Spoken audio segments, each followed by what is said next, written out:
अब हमारी सरकार को फेमा आगे ड्राफ्ट करना है और फेमा के अंदर रेगुलेशंस बनाना स्टार्ट करना है और अलग अलग ट्रांजेक्शन्स को मैनेज करना है। तो उन्होंने क्या किया, उन्होंने कहा जी फेमा में अब जितनी भी ट्रांजेक्शन्स होंगी, फेमा में जब भी कोई इंसान बाहर से इंडिया में पैसा लेकर आएगा या इंडिया का इंसान बाहर पैसा लेकर जाएगा, कोई भी जो ट्रांजैक्शन होती है उसको फेमा में दो कैटेगरीज में डिवाइड किया जाता है। बड़े ध्यान से इस चीज को समझिएगा, ये आपका फेमा का बेस बनेगा, आगे पूरी फेमा की डिस्कशन इसी पॉइंट पे डिपेंडेंट है। तो फेमा में आप जितनी भी ट्रांजैक्शंस करते हैं, ट्रांजैक्शन एज इट इज कि जी बाहर से कोई पीआरओआई इंडिया में पैसा लेकर आ रहा है या इंडिया से पैसा बाहर जा रहा है, उन सारी ट्रांजैक्शंस को दो कैटेगरी में डिवाइड किया गया। या तो वो हो सकती है आपकी कैपिटल अकाउंट ट्रांजैक्शन या वो हो सकती है आपकी current account transaction. That is FEMA में आप जितनी भी ट्रांजैक्शंस करते हैं उन्हें दो कैटेगरी में डिवाइड किया जाता है, या तो वो होती है आपकी कैपिटल अकाउंट ट्रांजैक्शन या वो होती है आपकी करंट अकाउंट ट्रांजैक्शन। ये बात आपने शायद अपने बचपन में इकोनॉमिक्स वगैरह में भी सीखी होगी।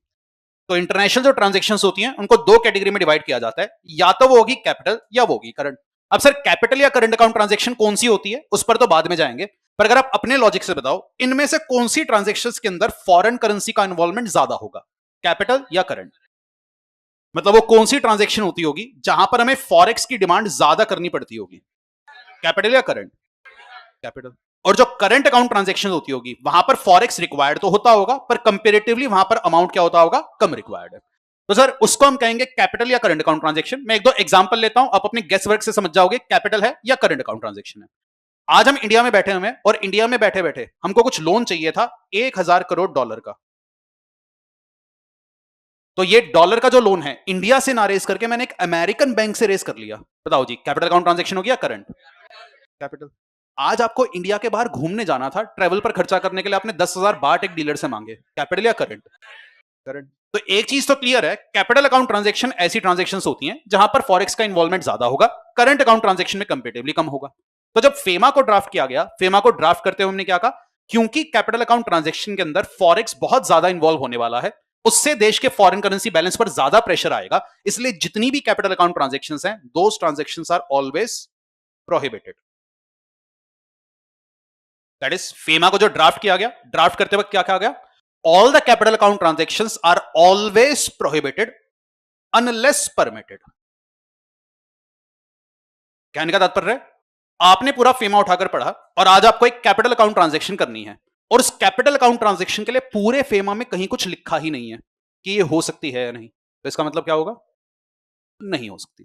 दैट इज आज अगर आप किसी भी कैपिटल अकाउंट ट्रांजैक्शन के लिए पैसा मांगने जाएंगे और उस ट्रांजैक्शन के लिए फेमा में अगर कुछ भी मेंशन नहीं है तो इट इज इंप्लाइड ये हमेशा क्या हो जाएगी, prohibited, because capital account transactions are always prohibited unless permitted. तो अगर कोई क्लाइंट आकर आपको कह रहा है कि सीए साहब मेरे को ना एक कैपिटल अकाउंट ट्रांजैक्शन करनी है, बताइए कर पाऊंगा या नहीं, तो आपका नेक्स्ट स्टेप क्या होगा, आपको फेमा में पढ़कर चेक क्या करना पड़ेगा, क्या इस ट्रांजैक्शन को करने की स्पेसिफिक परमिशन कहीं है या नहीं।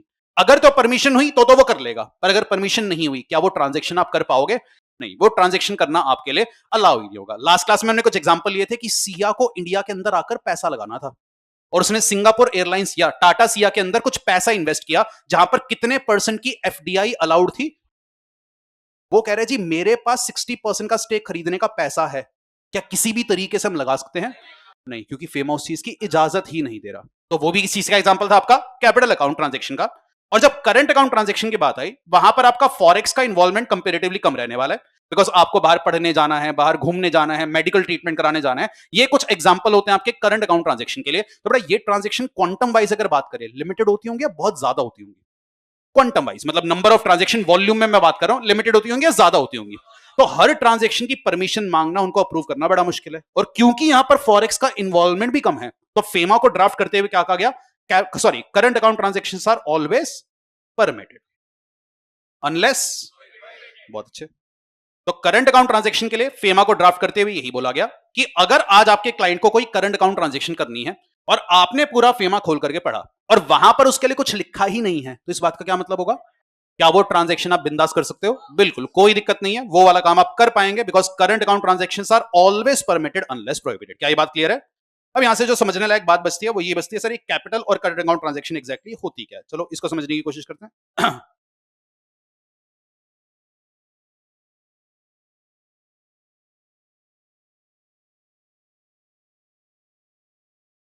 चलिए जी, तो हमने जाना जी फेमा के अंदर जितनी भी ट्रांजैक्शंस हैं उनको दो कैटेगरी में डिवाइड किया गया। रिपीट करेंगे, सबसे पहली ट्रांजैक्शन कौन सी होती है, अरे कौन सी होती है, capital account transaction, and capital account transactions are always always prohibited unless permitted. और दूसरी टाइप की ट्रांजेक्शन कौन सी होती है?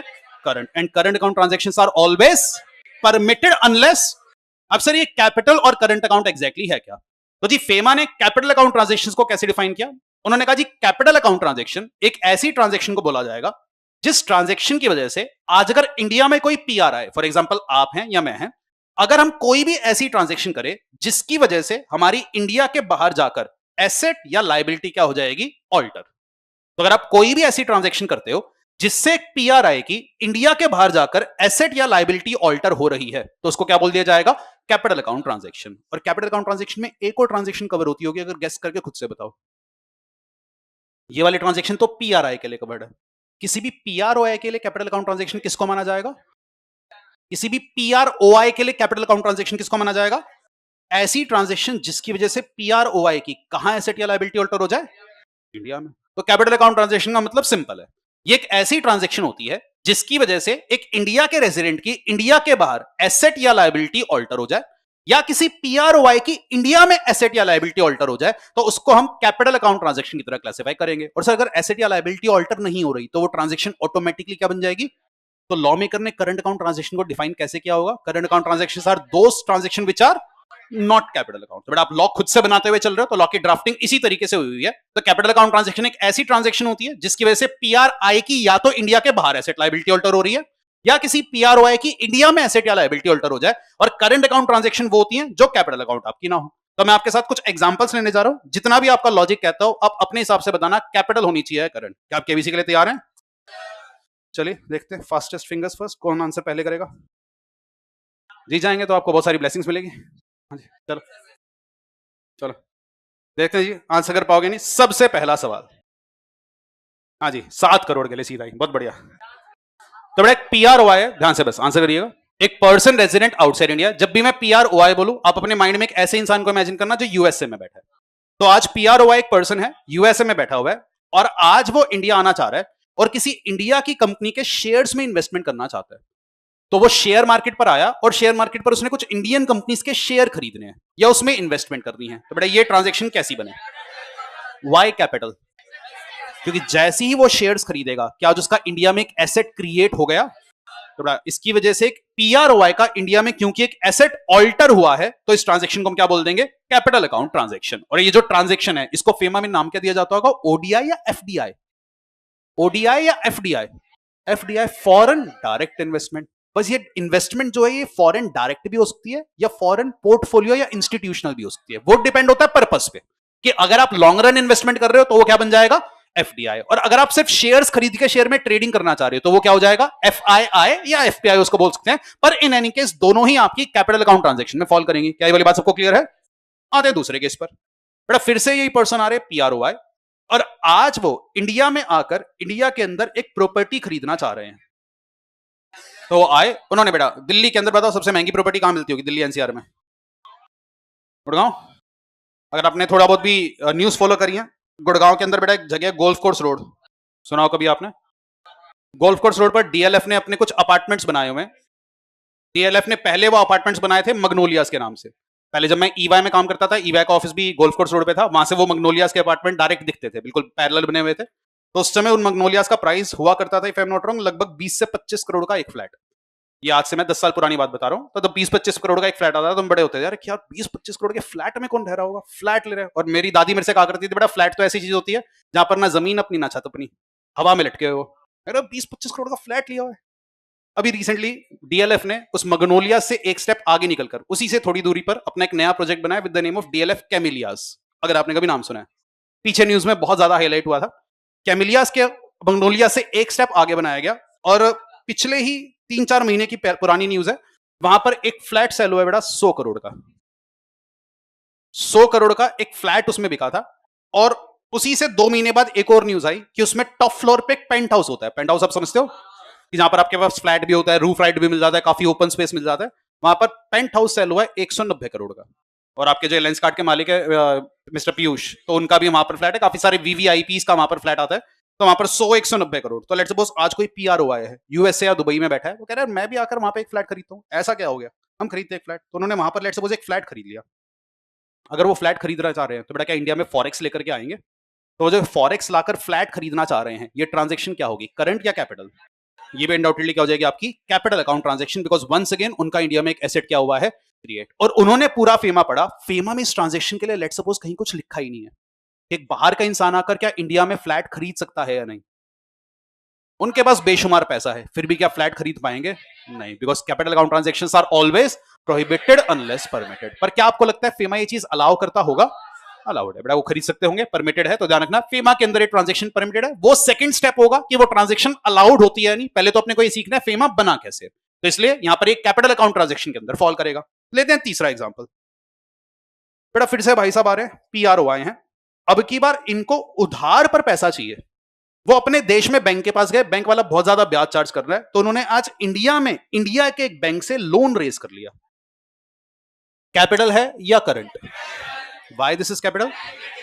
फिर आपकी बार इंडिया में उनका एसेट तो ऑल्टर नहीं हुआ, पर क्या लाइबिलिटी ऑल्टर हो गई? तो ये भी आपकी क्या हो जाएगी, capital account transaction. Is this point clear everyone? आते अगले केस पर। लेट्स सपोज अब की बार एक पर्सन आ रहे हैं और वो इंडिया में रहते हैं। अब हम एग्जांपल लेना चाह रहे हैं पीआरआई का, और आज उनको पैसा इन्वेस्ट करना है इंडिया की स्टॉक मार्केट में। अब उन्हें ज्यादा स्कोप नहीं दिखता, तो वो यूएस से जाकर यूएसए में फेसबुक, अमेजॉन, एनवीडिया, ये बड़ी बड़ी कंपनीज के, फैंग कंपनीज के शेयर खरीदना चाह रहे हैं। तो बताइए जी, अगर वो यूएसए जाकर लेट्स सपोज अमेजॉन के शेयर में इन्वेस्टमेंट कर देते हैं, ये ट्रांजेक्शन कैसी होगी? वंस अगेन कैपिटल, बिकॉज इसकी वजह से पीआरआई का इंडिया के बाहर क्या क्रिएट हो गया, एसेट। लाइकवाइज अगर वो दुबई में जाकर या यूएसए में जाकर अपनी प्रॉपर्टी खरीदना चाह रहे हैं, ये भी क्या हो जाएगी, कैपिटल। और अगर बेटा यही इंसान इस टाइप से शेयर्स खरीद रहा है, प्रॉपर्टी खरीद रहा है, ये एफडीआई होता होगा या ओडीआई होता होगा? Overseas direct investment. क्या बाहर जाकर के इन्वेस्टमेंट कर रहे हो, तो फेमा में इसको नाम क्या दे देंगे, ओडीआई। अगला केस, इंडिया के इस पर्सन को उधार पर पैसा चाहिए था। देश के बैंक बड़े ज्यादा ब्याज चार्ज कर रहे थे, तो इसने यूएसए के बैंकर से पैसा रेज कर लिया और बाहर से उधार पर पैसा रेज किया है। वंस अगेन ये ट्रांजेक्शन क्या हो जाएगी आपकी, कैपिटल अकाउंट ट्रांजेक्शन, बिकॉज इसकी वजह से भी आपका इंडिया के बाहर क्या क्रिएट हो गया, एक लाइबिलिटी। और इस ट्रांजेक्शन को फेमा के अंदर एक नाम दिया जाता है, उसका नाम होता है एक्सटर्नल कमर्शियल बोरोइंग। तो अगर आप कभी भी फेमा पढ़ोगे, जब भी इंडिया का एक इंसान इंडिया के बाहर से उधार पर पैसा रेज करता है, उसको फेमा की लैंग्वेज में क्या बोल देते हैं, एक्सटर्नल कमर्शियल बोरोइंग। शॉर्ट में क्या बोल देते हैं, ईसीबी। आई गेस नाम समझ में आ रहा होगा, वाई एक्सटर्नल कमर्शियल बोरोइंग, कि आपने पैसा बोरो किया अपने कमर्शियल पर्पसेस के लिए, कहां से, इंडिया के बाहर से, तो नाम पड़ गया ईसीबी, एक्सटर्नल कमर्शियल बोरोइंग। तो इसको फेमा में ईसीबी का नाम दे दिया जाता है। यहां तक सबको क्लियर है? लेट्स सपोज फ्यूचर में इस लोन को रीपे करते हैं, तो लोन को रीपे जब करने जाएंगे, क्या फिर से फॉरेक्स मांगेंगे? जब लोन आया होगा तो देश को फॉरेक्स मिला होगा, तो आज जब लोन का पैसा दोबारा रीपे करना है, तो वो बैंक के पास जाकर कह रहे जी फॉरेक्स दो। बैंक वाला इस ट्रांजेक्शन को क्या माने, कैपिटल या करंट? दैट इज, जब आप लोन को रीपे करते हो, लोन को रीपे करना कैसी ट्रांजेक्शन बनेगी, कैपिटल या करंट? कितने बच्चे कह रहे सर कैपिटल ही रहेगी? नहीं सर, लोन रीपे करना तो करंट हो जाएगी, बाय कैपिटल। क्योंकि हमने क्या कहा है, कैपिटल अकाउंट ट्रांजेक्शन से क्या एसेट या लायबिलिटी क्रिएट होना चाहिए या ऑल्टर? ऑल्टर। तो यहां पर आपका जो लायबिलिटी है वो रिड्यूस हो रही है, ऑल्टर हो रही है, तो एसेट या लायबिलिटी बढ़ भी सकता है, घट भी सकता है। इन एनी केस दोनों ट्रांजेक्शन क्या हो जाएंगे आपकी, कैपिटल अकाउंट ट्रांजेक्शन। यहां तक क्लियर है सबको? आते फिर अगले केस पर। हाँ भाई, लो भाई।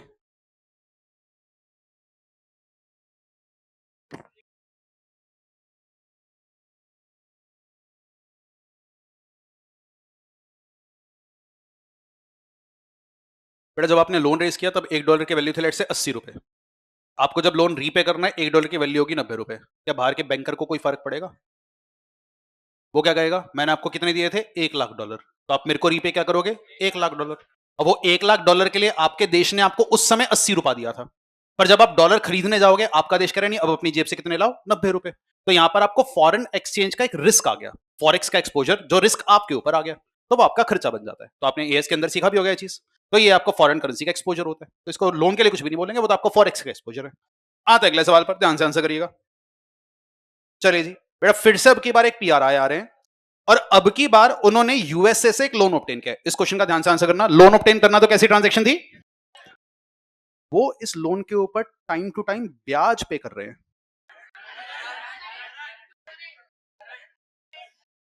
टाइम टू टाइम इंटरेस्ट पे कर रहे हैं। इंटरेस्ट पे करने के लिए भी क्या फॉरेक्स डिमांड होगा? तो इंटरेस्ट पे करने के लिए जब फॉरेक्स डिमांड होगा, वो कैपिटल में फॉल्ट करेगा या करंट में? अगर उन्होंने इन्वेस्टमेंट करी होती है लेट्स सपोज किसी कंपनी में, और आज वो कंपनी डिविडेंड पे कर रही है, तो डिविडेंड पे करना भी कैसी ट्रांजैक्शन हो जाएगी, करंट। तो ध्यान रखना, payment of interest, payment of dividend, ये सब चीजें जो आप पे करते हो ये आपका करंट अकाउंट ट्रांजेक्शन में फॉल करेगा। बहुत अच्छे, आते अगले केस पर, इसका ध्यान से आंसर करना। पीआर आए हैं, इंडिया के बाहर घूमने जाना चाह रहे हैं, जिसके लिए फॉरेक्स डिमांड कर रहे हैं, कैपिटल या करंट। इंडिया के बाहर उनको मेडिकल ट्रीटमेंट करवाने जाना है, कैपिटल या करंट। इंडिया के बाहर एजुकेशन करने जाना है, पढ़ाई के लिए जा रहे हैं, फॉरेक्स डिमांड कर रहे हैं, कैपिटल या करंट, ये भी करंट। और आज बेटा उनके कोई दोस्त, उनके कोई फैमिली मेंबर इंडिया के बाहर रहते हैं और उनकी मेंटेनेंस के लिए वो इंडिया के बाहर पैसा भेजना चाह रहे हैं कि जो मेरे एक फैमिली मेंबर है बाहर रहता है, मेरा एक छोटा भाई है, कोई भी है, उसको पैसा भेजना है, जिसके लिए फॉरेक्स चाहिए, कैपिटल या करंट। ये सब भी आपका कहां जाएगा, current account transaction. I hope capital and current account transaction का डिफरेंस आप क्लियर कर पा रहे हैं। तो लाइकवाइज बेटा अगर कोई पीआरओआई है, लेट सपोज आप किसी हो गए और आप इंडिया के बाहर जाकर सेटल हो गए और आप अपने देश में अपने पेरेंट्स के लिए पैसा भेजना चाह रहे हो, वो ट्रांजेक्शन भी क्या हो जाएगी, करंट, बिकॉज इन केसेस में कोई एसेट या लायबिलिटी क्रिएट नहीं हो रहा। हाँ जी, कोई डाउट यहां तक? चलिए आते हैं अगले केस पर, इसका ध्यान से आंसर करना। अब की बार बेटा एक पीआर आए है और उसे यूएसए से प्लांट एंड मशीनरी इंपोर्ट करनी थी। उन्होंने मशीनरी इंपोर्ट करी और इमीडिएटली कैश में पेमेंट कर दी। इसको उठा दो भाई, अब इंपॉर्टेंट बात आ रही है। हाँ भाई, कैपिटल या करंट? क्या क्या हो गया? जग रहा है। अब इंपॉर्टेंट एस्पेक्ट है भाई, आपने एक प्लांट एंड मशीनरी इंपोर्ट करी है for cash, this is a capital account transaction और करंट अकाउंट ट्रांजैक्शन। कितने बच्चे कह रहे sir this is a capital account transaction? कितने नहीं sir this is current account transaction? एक दो बच्चे करंट के साथ है, जो कैपिटल के साथ है वाई कैपिटल, क्योंकि इंडिया के बाहर, क्योंकि इंडिया के बाहर क्या हो गया?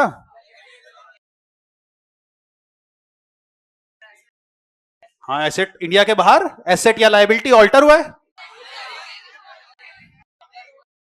ध्यान से सोच के फिर आंसर करो। आपने प्लांट एंड मशीनरी इंपोर्ट किया है फॉर कैश, कैपिटल होगा या करंट? आपको सिर्फ डेफिनेशन ध्यान में रखनी है और अपना आंसर करना है।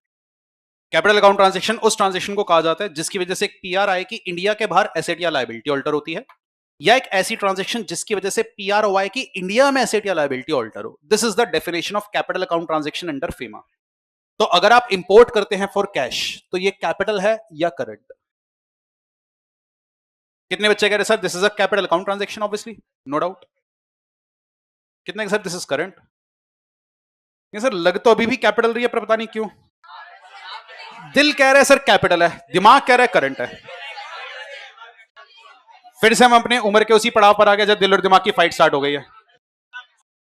तो बेटा अगर आपकी उम्र में दिल और दिमाग की फाइट हो तो अपनी उम्र में प्लीज दिमाग की सुन लेना, this is a current account transaction, क्योंकि यहां आपका इंडिया के बाहर कोई भी एसेट या लायबिलिटी क्रिएट या ऑल्टर हुआ ही नहीं है। द मोमेंट आपने प्लांट एंड मशीनरी इंपोर्ट किया, आपका एसेट कहां क्रिएट हो रहा है, इंडिया के बाहर या इंडिया में? और जैसे ही आपने पेमेंट उसकी हाथ की हाथ कैश में कर दी, क्या आपकी इंडिया के बाहर कोई लायबिलिटी भी क्रिएट हुई है?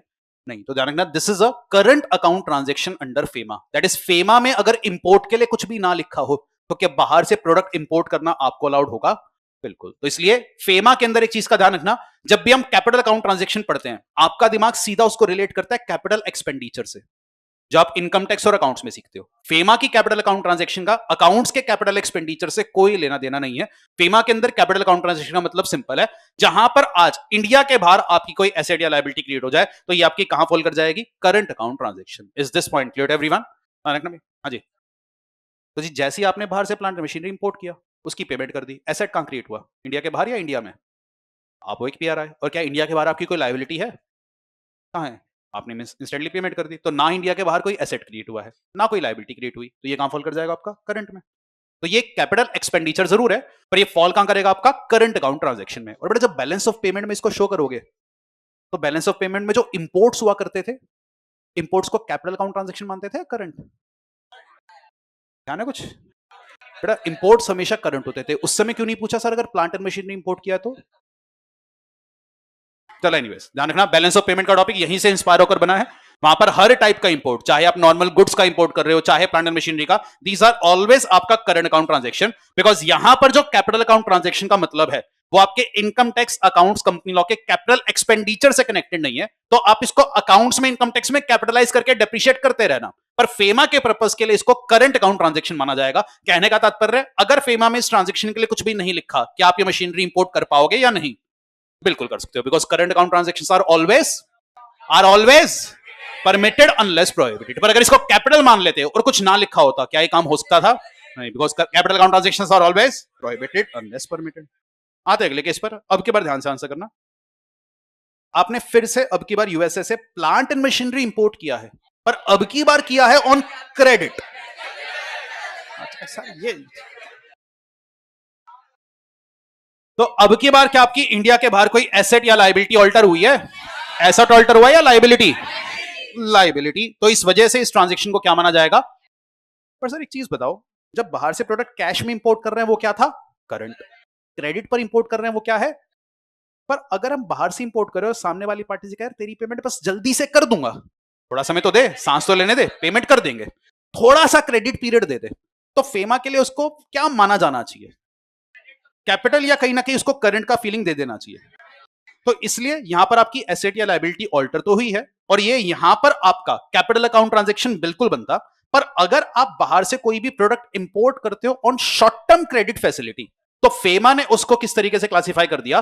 करंट। पर अगर वो लॉन्ग टर्म क्रेडिट हो जाए, फिर वो किस में जाना चाहिए आपका? कैपिटल। सर यहां पर शॉर्ट टर्म का मतलब क्या होगा? तो फेमा ने कहा जी शॉर्ट टर्म का मतलब इंपोर्ट्स के केस में मेरे लिए है 6 महीने।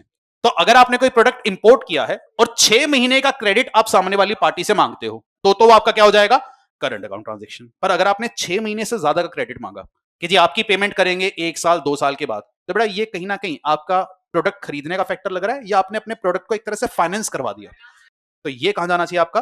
कैपिटल अकाउंट ट्रांजैक्शन में। और कैपिटल अकाउंट ट्रांजैक्शन में इसको कहां फॉल कराते होंगे? External commercial borrowings and trade credit. तो ये एक टाइप की आपकी ईसीबी बन जाती है, तो उसके पर ईसीबी की सारी बातें आपकी अप्लाई कर जाएगी। I hope this case is clear to everyone. तो ये आपका केस आता है। तो अगर आप प्लांट एंड मशीनरी इंपोर्ट कर रहे हो फॉर कैश, नो डाउट वो हमेशा क्या होगा? प्लांट एंड मशीनरी इंपोर्ट कर रहे हो फॉर कैश, नो डाउट हमेशा क्या होगा? Current account transaction. Plant and machinery import किया शॉर्ट टर्म क्रेडिट के लिए 6 महीने के लिए, वो भी क्या होगा? करंट। पर अगर लॉन्ग टर्म क्रेडिट है, वो आपका कहां फॉल कर जाएगा? Capital account transaction. I hope this case is clear to everyone. चलिए, तो इस तरीके से फेमा में हम current and capital account transactions को क्लासिफाई करते हैं। तो कुछ एग्जांपल से आपको क्लैरिटी मिल गई होगी। What do you mean by capital and current? आते हैं और मेन बुक से भी ये डेफिनेशन एक बार रीड करेंगे। आज ये मेन बुक पर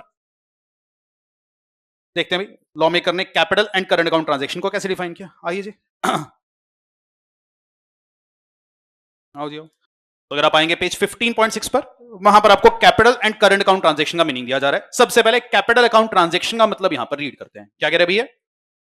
Capital account transaction means a transaction which alters the asset or liability, including contingent liability outside India of a PRI or asset or liability in India of PROI.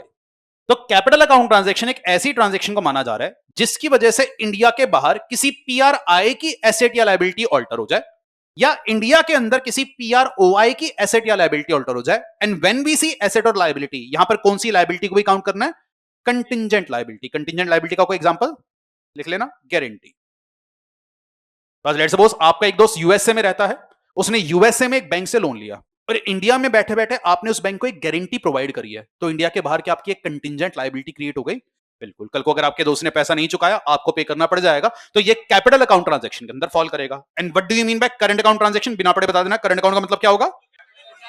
जो capital नहीं है। That is current account transaction means a transaction other than a capital account transaction and without prejudice to the generality of the foregoing such transaction it includes the following। मतलब वगैरह जी, current account transaction वो transaction है जो capital account नहीं होती, and without prejudice to the generality of the foregoing such transaction includes following transaction. तो आपको नीचे कुछ करंट अकाउंट ट्रांजैक्शंस दी गई हैं, आपको बताना है ये इंक्लूसिव लिस्ट है या एक्सक्लूसिव। ये आपकी एक इंक्लूसिव लिस्ट है। तो लॉ मेकर आपको कुछ एग्जांपल दे रहे हैं, और सर इस लाइन का क्या मतलब है? Without prejudice to the generality of the foregoing. तो ऊपर उसने एक जनरल स्टेटमेंट बोली कि जो जो ट्रांजैक्शन कैपिटल नहीं होती वो हमेशा क्या होती है। तो हम नीचे एग्जांपल्स देकर क्या उस लाइन को रिस्ट्रिक्ट कर रहे हैं, या वो जनरल बात एज इट इज रहेगी? तो हम उस जनरल बात को कोई नुकसान नहीं पहुंचा रहे। दैट इज जो ट्रांजैक्शन कैपिटल नहीं है वो हमेशा करंट होगी, पर आपको एग्जांपल के तौर पर हम कुछ ट्रांजैक्शंस बता रहे हैं जिनको करंट अकाउंट मान लिया जाएगा। पढ़ना शायद पढ़ा सा लगे।